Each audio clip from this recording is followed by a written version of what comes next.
3006 here. And I'm Mabeline. Howdy do. We're going to tell you a story today how we met.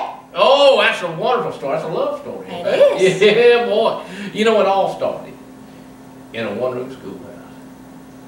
Sure did. I was finishing school by that time. And I just started. Yeah, boy. But you know, you stuck out to me more than you're a pretty thing, but you stuck out to me above anybody else. You know, I bet it was because I was missing this hair teeth back in like I am now. Yeah, boy. But you know, 30, you stuck out to me too. You know why? Why? Because I can read as good as you could. I remember that. Well, you know, it took me a long time, but I did finish school.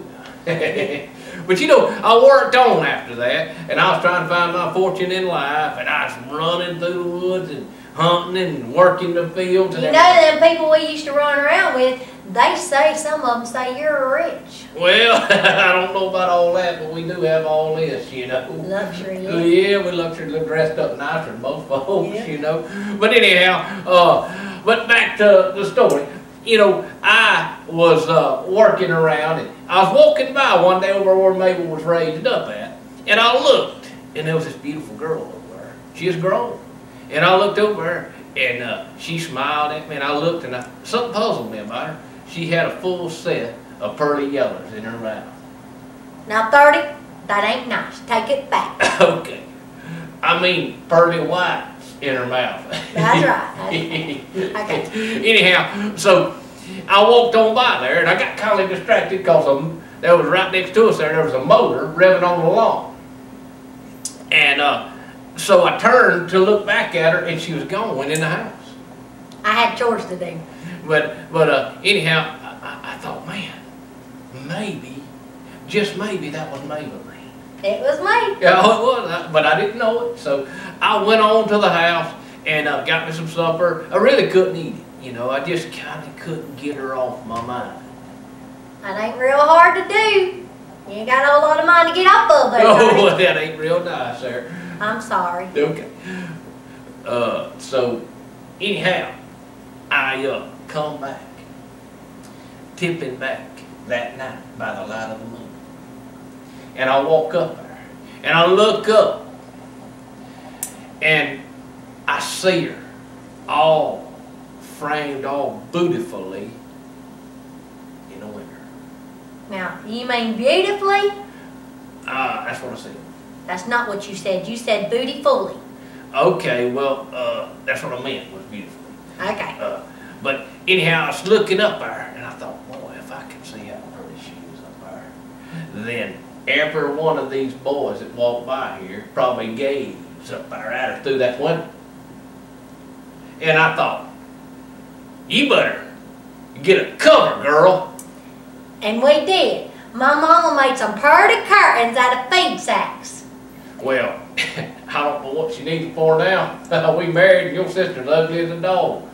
Well, she's prettier than you. Well, sometimes you mix me up with the dog. I do sometimes. Oh boy, that broom hurts. Anyway, so I thought, man, I got to get her attention. You know, maybe she remembered me. So I reached down, and I got me a pebble, and I throwed it up there. But clink, it hit the window. But I didn't hear it, because he didn't know this at the time. But my daddy'd come in there to holler at me, and he hollers really loud, so I didn't hear it. Well, I noticed she didn't hear me, so I reached down and found me a bigger rock. And I drew back that rock way back from Granny's house. I was going to sling it up there. I was going to get her attention for sure this time, you know. So I slung that rock up there. It hit, well, go on and tell what happened right there. Because you didn't know at the time either. Well, my daddy let one loose too, but it stunk worse than a skunk. And I reached down, I raised the window up so let the air out, you know, and that was when 30 Naught let the rock loose. Well, the rock. Now 30? That rock hit her slap dab right in the mouth. She'd raise that window up. It did, right there. It knocked my tooth square on my head. Oh boy, she bled, boy, like a stuck hog. She bailed out that window, and oh, she hit me with her best shot. And I'm telling you, I thought, good night, fire away. I mean, there was blood flying. I didn't know if it was my blood or her blood or what. But you know, it was all said and done. She'd give me another chance. That's right, but not at rock throwing, because I told him this here other tooth's more needful than a husband. You ever tried to eat a gizzard with both your front teeth out? Yeah, but I'm gonna tell you right now, that's a full good set of teeth right there. You know, you get you a horse, look at his teeth, make sure he's good. Now this woman's got a good set of teeth. She may be missing that one, but I'll tell you, she can eat a pig foot. She loves a pickled pig foot. The pigs run from her when she goes out there to feed them. That's why we don't have no pig farm. Yeah, boy, howdy. I'm telling you right now, this is a love story that's unbelievable. Y'all could make a movie about this now. And put us on Lifetime? Lifetime, nighttime, daytime, anytime. I'm telling you right now, this thing right here is safe because we, you know, this is a love story. Baby, just say yes. Yeah, just sure does. So this is how we met, how we've been together all these years, and I'm gonna tell you right now, woo! That's what I say about my Mabel. Woo! Y'all come back now. Here. We're out.